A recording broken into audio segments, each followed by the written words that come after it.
Hello అంబటే మాట్లాడడానికి రెడీగా ఉన్నట్టేనా?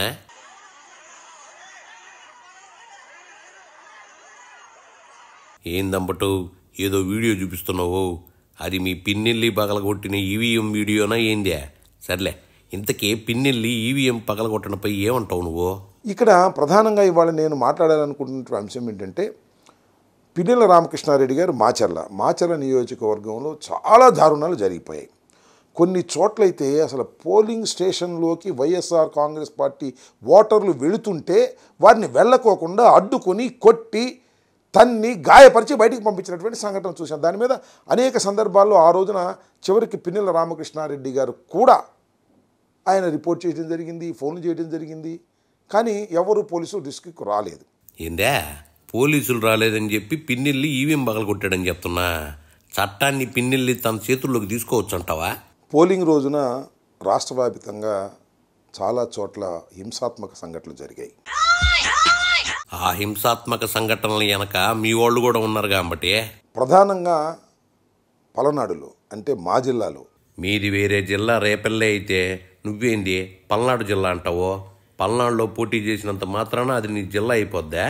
ఆ హింస చోటు చేసుకోవడానికి గల కారణాల మీద మేము ఈసీకి అనేక రకాలుగా రిపోర్ట్ చేయడం జరిగింది. ఆ రోజున పోలింగ్ రోజున పోలీసులు అసలు రిస్క్యూకు రానటువంటి పరిస్థితిని కూడా వివరించడం జరిగింది. తర్వాత అక్కడ పోలీసు అధికారులను సస్పెండ్ చేశారు, కలెక్టర్ని మార్చారు. ఆ పోలీసు బాబాయిల్ని కలెక్టర్ని ఏరుకోరు తెచ్చుకుంది మీరేగా. ఈ తరుణంలో మరి అనేక చోట్ల బూతులు క్యాప్చర్ చేసుకున్నారు, దొంగ ఓట్లు వేసుకున్నారు, ఈవీఎంలను పగలగొట్టడానికి ప్రయత్నం చేశారు.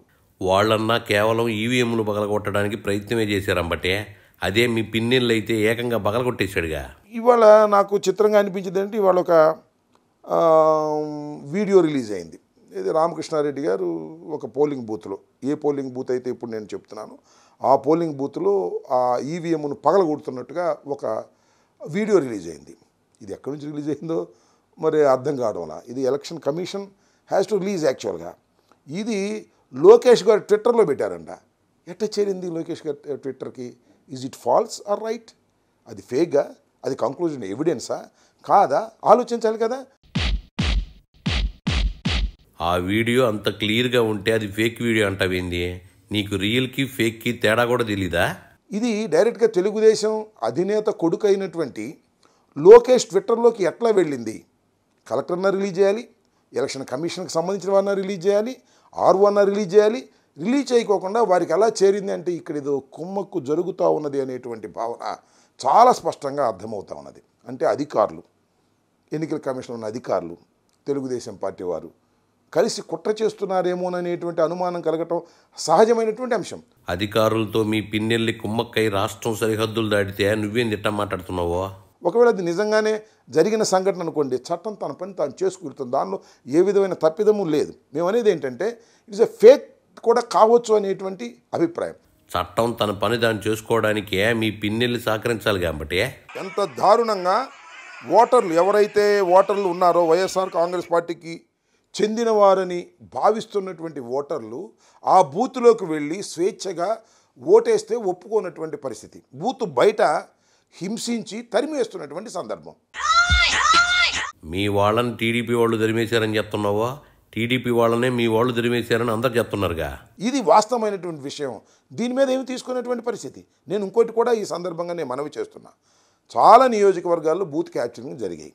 నా కాన్స్టిట్యున్సీలో కూడా బూత్ క్యాప్చరింగ్ జరిగి తెలుగుదేశం వాళ్ళు ఓట్లు వేసుకున్నారు. ఆ వెబ్ క్యామ్లు ఓపెన్ చేయండి అంటే ఓపెన్ చేసినటువంటి సందర్భం లేదు, దాని మీద యాక్షన్ తీసుకున్నటువంటి సందర్భం లేదు.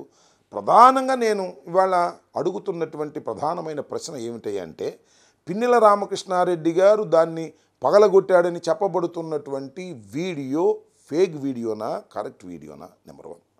నెంబర్ 2, కరెక్ట్ వీడియో అయితే ఎలా ఎన్నికల కమిషన్ దగ్గరికి రిలీజ్ కాకోకుండా ఎందుకు లోకేష్ దగ్గర రిలీజ్ అయింది, ట్విట్టర్లో ఎందుకు పెట్టాడు, దాని మీద ఎన్నికల కమిషన్ యాక్షన్ తీసుకోవడానికి ప్రయత్నం చేయటం ఏమిటి అనే విషయాలను దయచేసి ఆలోచన చేయవలసినటువంటి అవసరం ఉందని ఈ సందర్భంగా నేను చెప్పదలుచుకున్నాను.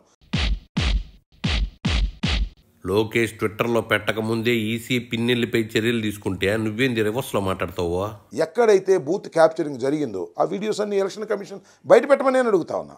ఒక చోట కాదు, మేము అనేక చోట్ల కంప్లైంట్ చేశాం. అవన్నింటిని కూడా బయట పెట్టే మార్గం చూడండి ఎలక్షన్ కమిషన్. ఎస్, దీనిలో తప్పు జరగలేదు, దిస్ ఇస్ ద వీడియో అని చెప్పండి. ది ఎలక్షన్ కమిషన్ అథారిటీగా రిలీజ్ చేయాలి తప్ప ఎలక్షన్ కమిషన్ పేరు మీద నేను దొంగతనంగా తీసుకునో, లేకపోతే నేను దాన్ని ఫేక్ చేసో, లేదు లోకేష్ మీదో, లేకపోతే చంద్రబాబు మీదో నేను రిలీజ్ చేస్తే ఏం ఉపయోగం ఉంటుంది? What is the evidence? అది కంక్లూజివ్ ఎవిడెన్స్ కాదు, అది పవిత్రమైన ఎవిడెన్స్ అంతకంటే కాదు. ఈసీని ఆ వీడియోస్ అన్నీ బయట పెట్టుకుంటా కూర్చోమంటావు. మంచోడివే, నీకంటే పని పాట లేదు, వాళ్ళకు కూడా నీలాగా ఉంటారనుకుంటే అట్టా. సర్లే, చెప్పినంతవరకు చాలుగానే, ఇంకా బయలుదేరు.